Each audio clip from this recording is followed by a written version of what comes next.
नमस्कार दोस्तों, crescent education classes में आप सभी का स्वागत है। उम्मीद करते हैं सभी लोग स्वस्थ हैं और अच्छी प्रिपरेशन दोस्तों आपकी चल रही होगी उत्तराखंड एलटी 2024 की।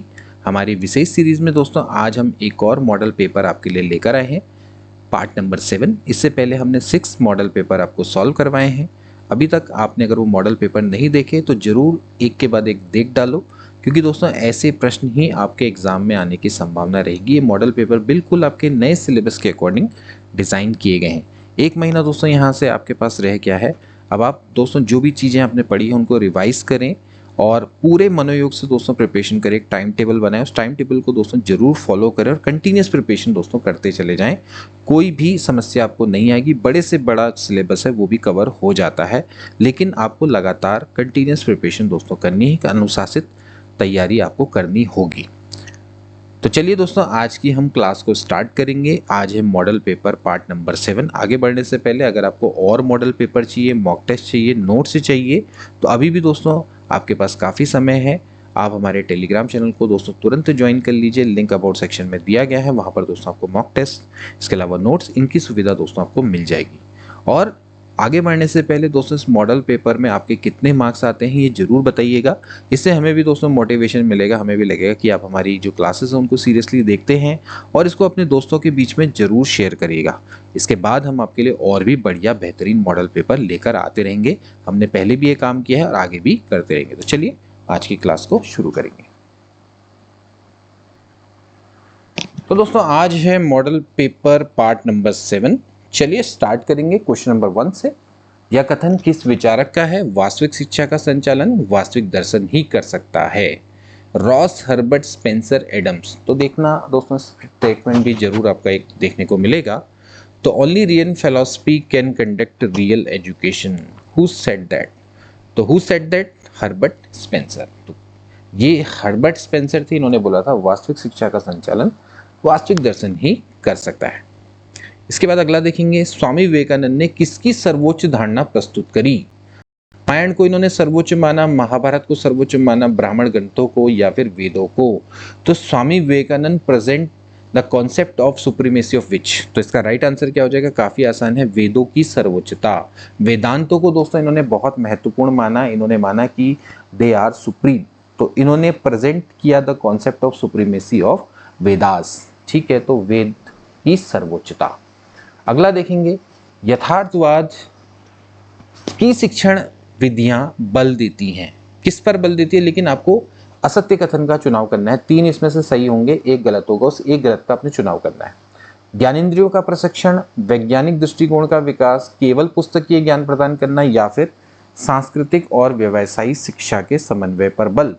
तो training of sense organs, development of scientific outlook, imparting only bookish knowledge या फिर emphasize on coordination of culture and vocational education.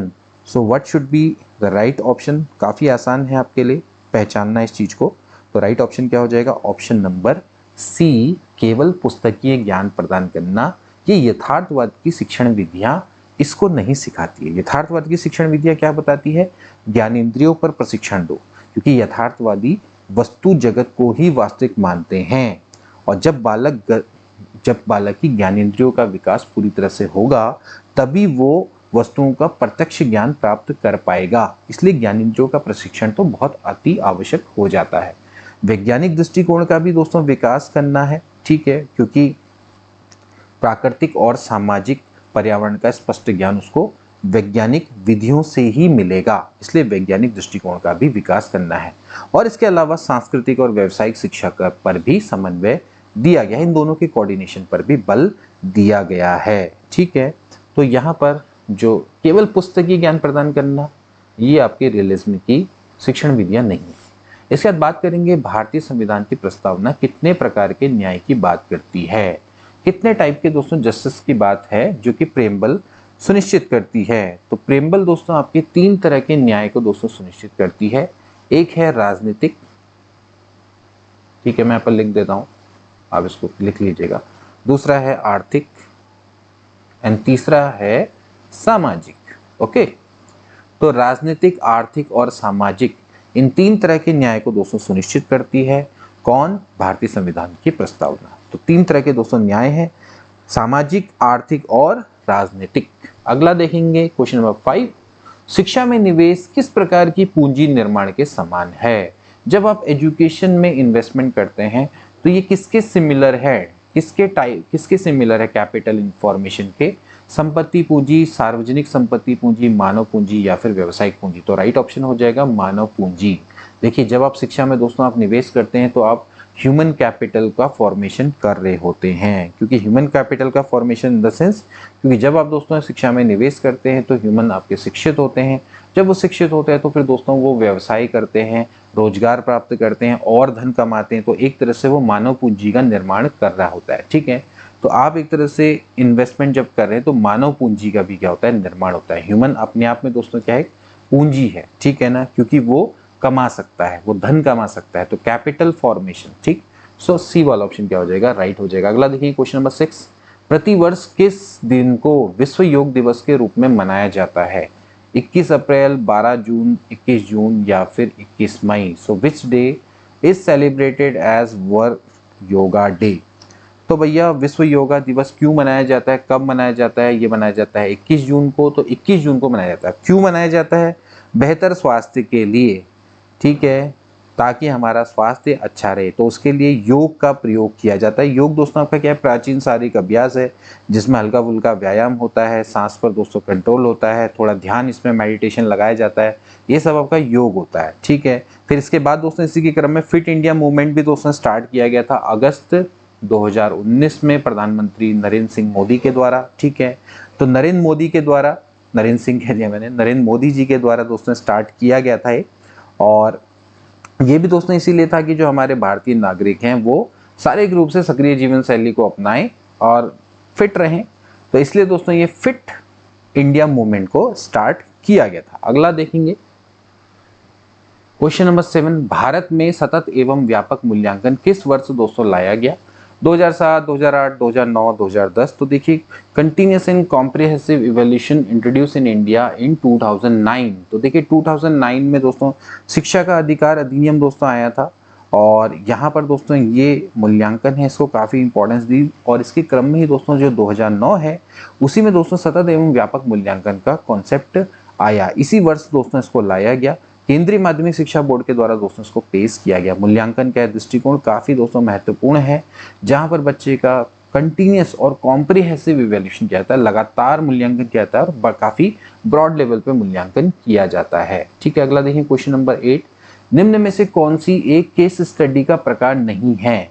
Case study दोस्तों हमारी अभी प्रीवियस क्लास थी, उसको आपने अगर अच्छे से पढ़ा हो तो व्यक्ति का अध्ययन, समुदाय का अध्ययन। तो केस स्टडी जब हम क्या करते हैं दोस्तों, किसी की समस्या, कोई भी जैसे व्यक्तिगत हो सकती है, सामूहिक समस्या भी हो सकती है दोस्तों, उसका हम दोस्तों गहन अध्ययन करते हैं, गहन विश्लेषण करते हैं, उसको हम केस स्टडी बोलते हैं। ठीक है, तो इसमें व्यक्ति का अध्ययन भी होता है, उसके समुदाय का भी अध्ययन हो सकता है दोस्तों, तो यानी कि कौर खोद दोनों हो जाएगा। ठीक है, तो केस स्टडी में व्यक्ति का अध्ययन में जब आप किसी व्यक्ति के संपूर्ण जीवन या फिर उसके जीवन के किसी विशेष घटना का अध्ययन करते हैं, गहन जांच करते हैं, विश्लेषण करते हैं, तो वही केस स्टडी व्यक्तिगत केस स्टडी कहलाती है। ऐसी समुदाय का अध्ययन का मतलब ये है कि जब आप किसी समूह, संस्था, जाति या फिर किसी समुदाय का अध्ययन कर रहे हैं तो फिर उसको सामुदायिक केस स्टडी उसको बोला जाएगा। तो सी वाला ऑप्शन क्या हो जाएगा? राइट हो जाएगा।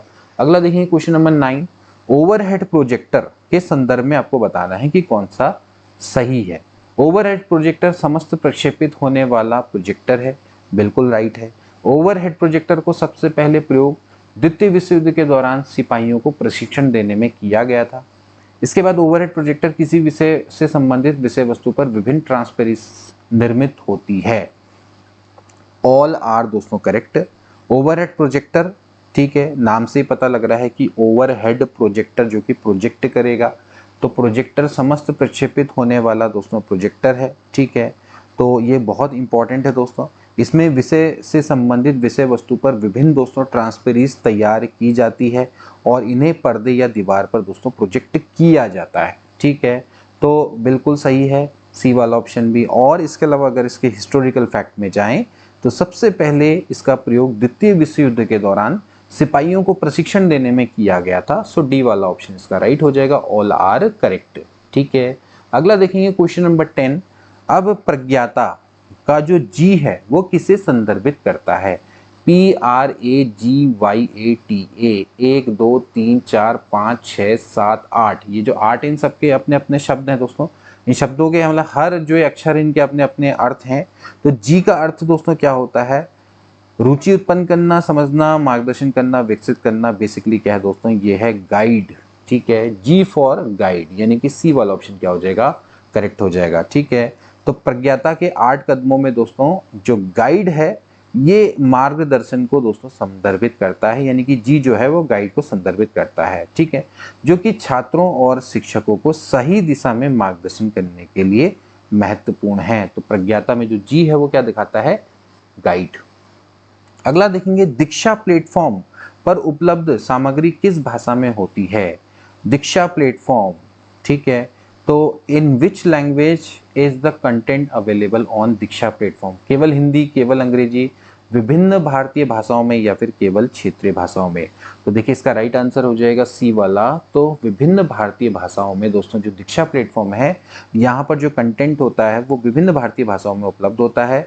ये क्यों होता है? ताकि देश के विभिन्न हिस्सों में शिक्षकों और छात्रों के लिए ये आसानी से सुलभ हो सके। ठीक है, क्योंकि हमारे जो देश है वो दोस्तों बहुभाषी देश है, एक ही भाषा यहाँ नहीं चलती है, कई तरह की भाषाएं चलती हैं। तो देश के विभिन्न हिस्सों के शिक्षकों और छात्रों के लिए दोस्तों ये सुलभ हो सके। अगला देखिए क्वेश्चन नंबर 12। MOOC का पूरा नाम क्या है? What is the full form of MOOC? ठीक है, तो क्या है दोस्तों? ऑप्शन नंबर ए है massive open online course, multi open online course, major online open course, या फिर मल्टीपल ओपन ऑनलाइन कोर्स। तो राइट ऑप्शन हो जाएगा option number A, massive open online course, यानी कि ए वाला ऑप्शन क्या हो जाएगा? इसका राइट हो जाएगा। मैसिव ओपन ऑनलाइन कोर्स नाम से दोस्तों पता चल रहा है कि ये एक ऑनलाइन कोर्स है, ठीक है, जो कि एक बड़े पैमाने में खुला हुआ है और ये फ्री होता है। ठीक है, तो मैसिव ओपन ऑनलाइन कोर्स। अगला देखेंगे क्वेश्चन नंबर 13। ज्ञान दर्शन चैनल का संचालन किस संस्था के द्वारा किया जाता है? राष्ट्रीय मुक्त विद्यालय शिक्षा संस्थान, अंतरराष्ट्रीय भारतीय अंतरिक्ष अनुसंधान संगठन इसरो, इंदिरा गांधी राष्ट्रीय मुक्त विश्वविद्यालय इग्नू, या फिर विश्वविद्यालय अनुदान आयोग। ठीक है, तो इसका संचालन किसके द्वारा दोस्तों किया जा रहा है?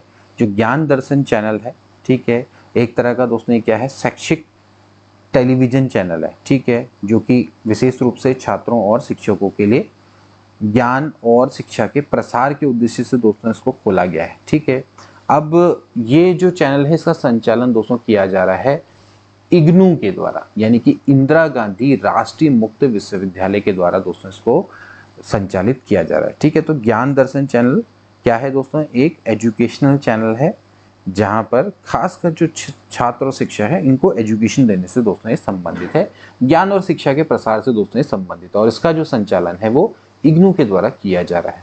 अगला देखेंगे क्वेश्चन नंबर 14। एडुसेट ये किसके द्वारा दोस्तों विकसित किया गया? ठीक है, तो एडुसेट को किस संस्थान के द्वारा विकसित किया गया दोस्तों? NASA, ISRO, DRDO, UNESCO. तो राइट ऑप्शन इज दोस्तों ये है इसरो के द्वारा विकसित। हमारी पहली एजुकेशनल सैटेलाइट, इसको भारतीय अंतरिक्ष अनुसंधान संगठन यानी कि इसरो के द्वारा दोस्तों इसको डेवलप किया गया था। एडुसेट हमारे 20 सितंबर 2004 को दोस्तों लॉन्च किया गया था। ठीक है, और ये शैक्षिक सामग्री जो हमारा जो भी एजुकेशनल कंटेंट है उसको प्रसारित करने के उद्देश्य से दोस्तों ये जो पहली एजुकेशन सैटेलाइट है ये लॉन्च की गई थी इसरो के द्वारा 2004 में, सितंबर 2004 में। इसको बिल्कुल अच्छे से ध्यान रखेंगे, एडुसेट। अगला देखेंगे क्वेश्चन नंबर 15। संविधान के किस अनुच्छेद में व्यवस्था की गई है कि किसी भी बात से राज्य की स्त्रियां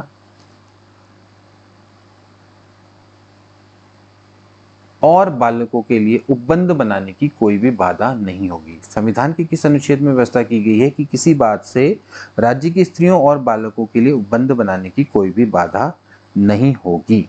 ठीक है, अनुच्छेद 12 है, और अनुच्छेद 15(3) है, अनुच्छेद 17(2) है, या फिर अनुच्छेद 21 है। तो इसका राइट आंसर क्या हो जाएगा? देखिए यह हो जाएगा ऑप्शन नंबर बी, अनुच्छेद 15(3) में दोस्तों, यानी कि अनुच्छेद 15 है, उसके अंदर दोस्तों सब आर्टिकल है 3, आर्टिकल नंबर 15, और उसके अंदर है आर्टिकल नंबर 15(3), ठीक है।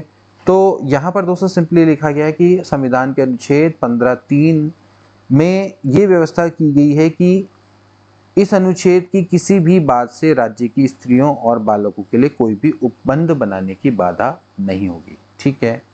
तो अनुच्छेद 15(3) में दोस्तों ये किया गया है, ठीक है।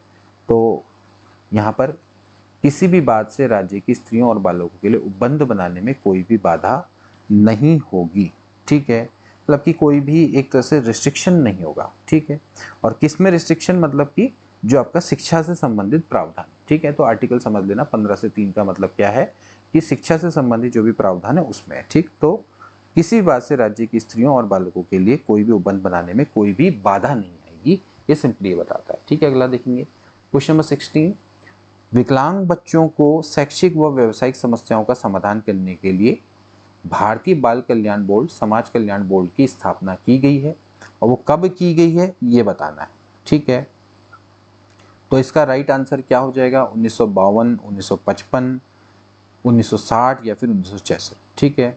तो देखिए इसका राइट आंसर हो जाएगा 1952, ठीक। तो विकलांग बच्चों को शैक्षिक और व्यावसायिक समस्याओं का समाधान करने हेतु भारतीय बाल कल्याण बोर्ड, समाज कल्याण बोर्ड, इसकी स्थापना दोस्तों कब की गई थी, ये की गई थी 1952 में। तो साफ साफ है कि विकलांग बच्चों को शैक्षिक और जो भी व्यावसायिक समस्याएं आती हैं तो उनके सॉल्यूशन के लिए भारतीय बाल कल्याण बोर्ड बनाया गया था 1952 में। ऐसी समाज कल्याण बोर्ड 1952 में, ध्यान रखेंगे, ठीक है। इसके बाद अगला देखें क्वेश्चन नंबर 17, भारतीय पुनर्वास परिषद RCI की स्थापना कब की गई। भारतीय पुनर्वास परिषद RCI 1986, 1992, 1999 या फिर 2005, ठीक। तो इसका राइट आंसर क्या हो जाएगा दोस्तों, इसका राइट आंसर हो जाएगा 1992। भारतीय पुनर्वास परिषद यानी कि रिहैबिलिटेशन काउंसिल ऑफ इंडिया, जैसे नाम से पता चल रहा है दोस्तों कि ये भारत में जो ये दोस्तों आपका क्या है कि भारत में दोस्तों जो आपके पुनर्वास पेशेवर और कर्मियों की शिक्षा, उनके प्रशिक्षण और उनके प्रमाणीकरण के लिए दोस्तों ये जिम्मेदार है, ठीक है। एक जिम्मेदार संस्था है, एक तरह का सांविधिक निकाय है। तो भारतीय पुनर्वास परिषद, इसकी स्थापना 1992 में दोस्तों की गई है, ठीक है। तो ये आपका एक सांविधिक निकाय है, तो भारतीय पुनर्वास परिषद RCI। अगला देखेंगे, UGC का मुख्य उद्देश्य क्या है, what is the main objective of UGC। माध्यमिक शिक्षा को प्रोत्साहित करना, प्राथमिक शिक्षा को अनुदान देना, उच्च शिक्षा संस्थाओं के मानकों को सुनिश्चित करना, उन्हें वित्तीय सहायता प्रदान करना या फिर व्यवसायिक शिक्षा का संचालन करना। तो ऑप्शन नंबर C करेक्ट हो जाएगा, UGC university grant commission, okay. तो इसका जो मुख्य उद्देश्य है दोस्तों वो उच्च शिक्षा संस्थाओं के मानकों को, स्टैंडर्ड को सुनिश्चित करना और साथ ही साथ उन्हें वित्तीय सहायता दोस्तों प्रदान करना, ओके। सो अगला देखिए क्वेश्चन नंबर 19, केंद्रीय विश्वविद्यालय संगठन KVS, इसकी स्थापना किस वर्ष में की गई, 1963, 1975, 1985 या फिर 1992। केंद्रीय विश्वविद्यालय संगठन, मैं केंद्रीय विश्वविद्यालय कह रहा हूँ बार बार, गलत। केंद्रीय विद्यालय संगठन, केंद्रीय KVS, इनकी स्थापना दोस्तों कब की गई थी, 1963 में दोस्तों इसको की गई थी। 1963 इज द राइट ऑप्शन। सो केंद्रीय विद्यालय संगठन यानी कि KVS की स्थापना 1963 में दोस्तों की गई थी, ठीक है। जनरली दोस्तों इसका जो उद्देश्य यही था KVS का कि जो हमारे सशस्त्र बल में जो सैनिक हैं या फिर जो हमारे केंद्रीय सरकारी कर्मचारी हैं उनके बच्चों को गुणवत्ता शिक्षा देने के उद्देश्य से दोस्तों उसको रखा गया था, क्योंकि जो केंद्रीय सरकारी कर्मचारी हैं उनका भी ट्रांसफर इधर से उधर होता रहता है पूरे भारत में। तो उनको सही गुणवत्ता शिक्षा प्रदान करने के उद्देश्य से केंद्रीय विद्यालय दोस्तों आपके खोले गए थे। और इसके अलावा जो खासकर जो सशस्त्र बल में जो आपके जो हैं उन सैनिक हैं उनके बच्चों को सुविधा देने के लिए इसको खोला गया था। कब खोला गया था, 1963 को। अगला देखेंगे, NCERT की स्थापना कब की गई, ठीक है। NCERT की स्थापना कब की गई, 1961, 1965, 1970, 1985, ठीक। तो इसका राइट आंसर क्या हो जाएगा दोस्तों, NCERT की स्थापना 1961 को दोस्तों की गई, ठीक है। तो NCERT की स्थापना 1961 को दोस्तों की गई। तो इसका मेन एम क्या है दोस्तों कि शिक्षा में अनुसंधान करना, प्रशिक्षण देना, ठीक है, इनोवेशन को बढ़ावा देना, नवाचार को बढ़ावा देना, ये दोस्तों आपका क्या है, एनसीईआरटी का मेन एम रहता है। अगला देखिए क्वेश्चन नंबर 21, निर्देशन की प्रकृति के विषय में निम्न में से कौन सा कथन सही नहीं है? यह सार्वभौमिक है, यह स्वयं समस्या को हल करने में मदद करता है, यह हमेशा के लिए एक बार की क्रिया है, या फिर निर्देशन करने वाला व्यक्ति दूसरे व्यक्ति के लिए स्वयं समस्या को स्वयं हल नहीं करता। आपको बताना है कि इसमें से कौन सा कथन सही नहीं है। ठीक, तो इसका राइट आंसर क्या हो जाएगा? इसका राइट आंसर हो जाएगा ऑप्शन नंबर सी। यह हमेशा के लिए एक बार की क्रिया नहीं है दोस्तों, ये यानी कि वन टाइम एक्शन नहीं है। अब निर्देशन में दोस्तों जब आप किसी को व्यक्तिगत सहायता देते हैं तो दोस्तों एक कंटिन्यूस प्रोसेस है, ठीक है, लगातार चलती रहती है, समस्या समाधान की प्रक्रिया है, कोई एक बार नहीं होता। It's not a one time action for all, yes it is universal, और ये स्वयं समस्या को हल करने में मदद करता है। इसके अलावा निर्देशन करने वाला व्यक्ति दूसरे व्यक्ति के लिए समस्या को स्वयं हल नहीं करता है, ठीक है, वो बस क्या करेगा दोस्तों, यहाँ पर एक तरह से गाइडेंस दे रहा है, ठीक है, गाइडेंस दे रहा है, बट वो स्वयं समस्या को सॉल्व नहीं करेगा। तो एक तरह से गाइडेंस ही दे रहा है, वो गाइड करेगा बस, ठीक है। तो निर्देशन एक समय के एक बार की प्रक्रिया नहीं है, ये बार बार देना पड़ता है, ठीक है। अब इसके बाद देखेंगे निम्न में से कौन सा सामान्य अभिक्षमता परीक्षण है, यानी कि जनरल एप्टीट्यूड दोस्तों टेस्ट आपने बताना है। तो यांत्रिक अभिक्षमता परीक्षण है, कला निर्णय परीक्षण, गणितीय अभिक्षमता, या फिर विभेदीय अभिक्षमता परीक्षण। देखिए जैसे सामान्य अभिक्षमता परीक्षण है, जब आपको एक विशेष अभिक्षमता का दोस्तों मापन होता है, उसको हम स्पेसिफिक एप्टीट्यूड टेस्ट बोलते हैं, ठीक है, जैसे आप किसी विशेष अभिक्षमता का मापन करें। सामान्य का मतलब यह है कि जिससे आपको कई सारी अभिक्षमताओं के मापन हो जाते हैं, या फिर कई सारे जो आपकी क्षमताएं हैं उनके मापन हो जाते हैं, तो उसको सामान्य अभिक्षमता परीक्षण बोला जाता है, ठीक है। तो इसमें कौन कौन है ये आपने बताना है, ठीक। तो इसका राइट आंसर क्या हो जाएगा, ये हो जाएगा विभेदीकरण अभिक्षमता परीक्षण, यानी कि डीएटी, डिफरेंशिएशन एप्टीट्यूड टेस्ट, ठीक है। तो ये आपका क्या आएगा, सामान्य अभिक्षमता के अंतर्गत दोस्तों आता है। तो जैसे इसमें कौन कौन आते हैं, जीएटीबी आता है, ऐसे ही डीएटी आता है, ठीक है। फिर एक मैंने पहले बोला एक सामान्य है, एक आपकी क्या होती है, विशिष्ट अभिक्षमता परीक्षण है। तो विशिष्ट अभिक्षमता के अंतर्गत विशिष्ट अभियोग्यता मापी जाएगी, सामान्य अभिक्षमता के अंतर्गत सामान्य अभियोग्यता मापी जाएगी, ठीक है। तो इस तरह के जो परीक्षण है, ओके, तो इस तरह से दोस्तों आपने ध्यान में रखना होगा, ओके। तो differentiation aptitude test is a general aptitude test, okay. अगला देखेंगे, टॉरेंस के सृजनात्मक मापन के परीक्षणों में निम्न में से कौन सा कार्य संबंधित नहीं है, ठीक है। टॉरेंस के सृजनात्मक मापन के परीक्षणों में आपने बताना कि कौन सा कार्य नहीं है। सामान्य वस्तु का सामान्य उपयोग, एक लंबी कविता को याद करना, चित्र निर्माण करना, पूछो और अनुमान लगाओ, ठीक है। तो इसमें से कौन सा करेक्ट नहीं है, ठीक। इसका राइट आंसर हो जाएगा एक लंबी कविता को याद करना, ये आपके टॉरेंस के सृजनात्मक मापन के परीक्षणों में नहीं आता है, ठीक है। अब जो टॉरेंस का सृजनात्मक मिनेसोटा परीक्षण है दोस्तों, इसमें आपके 6 शाब्दिक परीक्षण होते हैं, 3 उपशाब्दिक परीक्षण होते हैं, 6 इसमें वर्बल टेस्ट होते हैं और 3 आपके नॉन वर्बल टेस्ट होते हैं, ठीक है। तो अब इसमें देखिए इसी तरह के आते हैं परीक्षण, जैसे कि सामान्य वस्तुओं का आप असामान्य तरीके से उपयोग करें तो वो आपकी सृजनात्मकता यानी कि रचनात्मकता को बताएगा। एक लंबी कविता को याद रखना आपकी रचनात्मकता से संबंधित नहीं है। क्रिएटिविटी, चित्र निर्माण करना, पूछो और अनुमान लगाओ, ये सभी दोस्तों आपके क्रिएटिविटी से रिलेटेड चीज़ें हैं, ठीक है। तो ये आपका दोस्तों नहीं आएगा, ठीक है। हाँ ये है कि लंबी कविता को याद करने की जगह पे आपसे किसी जगह पे आपसे कहानी लिखने को बोला जा सकता है, ठीक है, किसी टॉपिक पर देकर, तो वो आपका क्रिएटिविटी आपकी वहाँ पर दिखाई देगी। अगला देखेंगे क्वेश्चन नंबर 24, पिछड़े बालक की शैक्षणिक उपलब्धि याद करने का क्या सूत्र है। The formula for finding the educational achievement for the backward child. तो बैकवर्ड चाइल्ड का सिंपली क्या होता है, शैक्षिक आयु बट्टे वास्तविक आयु गुणा 100। तो EQ यानी कि एजुकेशनल क्वोशेंट, ठीक।